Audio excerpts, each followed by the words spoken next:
I never thought a simple afternoon walk would unravel my entire marriage and rebuild it stronger than before. Hey everyone, if you're new here or a regular, welcome to a story that still gives me chills every time I think about it. If this touches your heart even a little, please hit that like button and subscribe for more real-life stories that remind us what truly matters. Trust me, by the end of this, you'll want to hug your family a little tighter. My name is Emily, and 2 years into my marriage with David, I thought we had it all figured out. We had a cozy little house on the edge of town, steady jobs, and the kind of love that felt warm and safe. David was kind, hardworking, and fiercely protective of the life we'd built together. But there was one shadow he never talked about: his father, Richard. Whenever I asked, David would just say, "He's gone. Left when I was 12. End of story." His jaw would tighten, and his eyes would go distant, so I learned not to push. Until the day I found him. It started on a rainy Tuesday. I was driving home from the grocery store when I took a wrong turn into the older part of town, the kind of neighborhood where time seemed to have forgotten people. There, huddled under a leaky awning outside an abandoned laundromat, sat an elderly man. He was soaked, thin, and clutching a worn grocery bag like it held his entire world. Something about his face, those familiar deep-set eyes and the slight crook in his nose, made my heart stop. I pulled over, heart pounding, and approached him.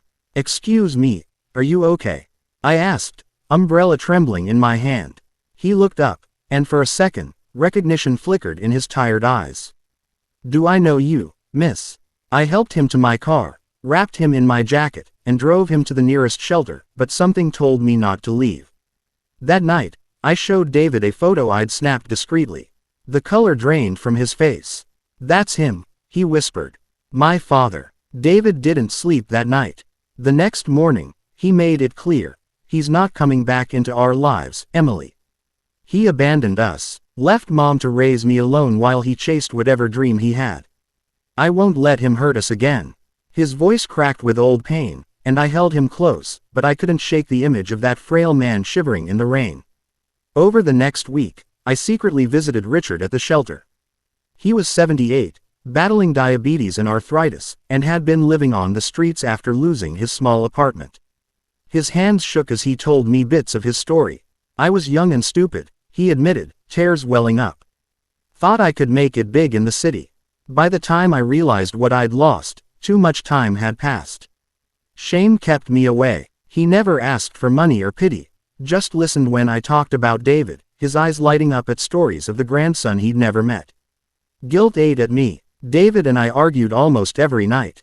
"You're choosing a stranger over me," he'd shout. I felt torn between the man I loved and the quiet dignity of a broken father who regretted every lost year. Our marriage, once so steady, began to crack. I stopped sleeping well. David worked longer hours to avoid home.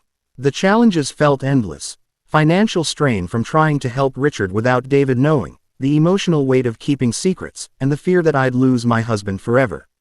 But love doesn't always follow neat lines. After weeks of this, I made a decision.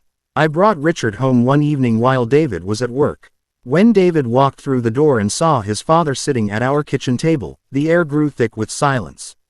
Richard stood slowly, eyes full of unshed tears. "Son, I'm so sorry." David didn't yell, he just turned and walked out. For 3 days, he stayed at a friend's house.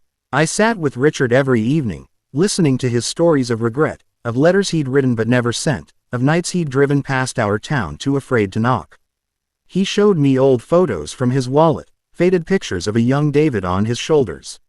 My heart ached for both of them. Slowly, David came back. Not because he forgave, but because he saw how much this meant to me. The first real conversation between father and son was awkward and painful. Accusations flew. Tears fell. Richard shared how illness had taken everything from him in his later years, how pride had kept him silent. David spoke of growing up angry, of watching his mother struggle alone. I stayed quiet mostly, just holding space for their pain. Those first 2 months were the hardest. Richard's health declined sharply one week. He ended up in the hospital with complications from diabetes. David sat by his bedside, silent but present. I brought home cooked meals and tried to keep our home a place of healing instead of resentment. There were nights I cried in the bathroom, wondering if I'd destroyed our marriage trying to fix someone else's broken past. Money was tight with medical bills. David worked extra shifts. We barely spoke some days. But little by little, cracks of light appeared. Richard began sharing wisdom from his mistakes. He taught David simple carpentry tricks he'd learned on construction sites, the same hands that once built nothing for his family now fixing our leaky porch. They watched old baseball games together in silence at first, then with quiet commentary. I saw David's shoulders relax over time. Forgiveness didn't come in one big moment, it arrived in tiny steps. A shared cup of coffee, a reluctant smile, an awkward hug. Then came the day that changed everything. Exactly 2 months after I'd brought Richard home, he called me into the small guest room we'd set up for him. His hands were steadier that morning, and his eyes held a quiet strength. He reached under his pillow and pulled out a worn leather journal, along with a small wooden box. "Emily," he said, voice thick with emotion, "you didn't have to do any of this. You saved an old man's life when even his own blood had given up on him." He handed me the journal first. Inside were pages and pages of letters he'd written to David over the decades, never sent, filled with pride, regret, and love. Then he opened the wooden box. Inside was a simple silver pocket watch, engraved with David's birth date. "This was my father's," Richard whispered. "I carried it through every mistake, every lonely night. It's yours now, for the son I failed, and the daughter who showed me grace." Tears streamed down my face as I hugged him. That evening, David read the journal late into the night. I found him in the living room at 3 a.m., the pocket watch in his hands, shoulders shaking with quiet sobs. "He never stopped thinking about me," he said. For the first time, David truly forgave. Richard lived with us for another beautiful year before passing peacefully.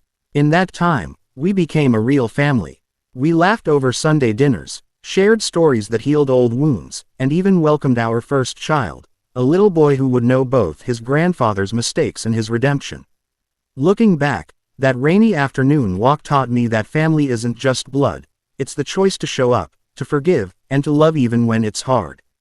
David's father didn't just hand me a watch and a journal that day.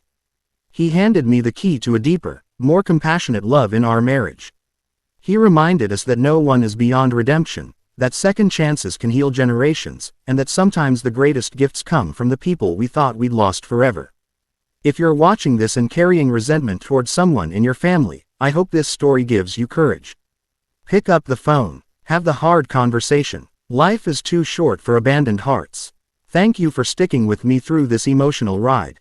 If it moved you, please like, comment your own thoughts below, and subscribe for more stories like this. Hit the notification bell so you never miss one. Your support means the world. Until next time, hold your loved ones close. You never know when a second chance might find you.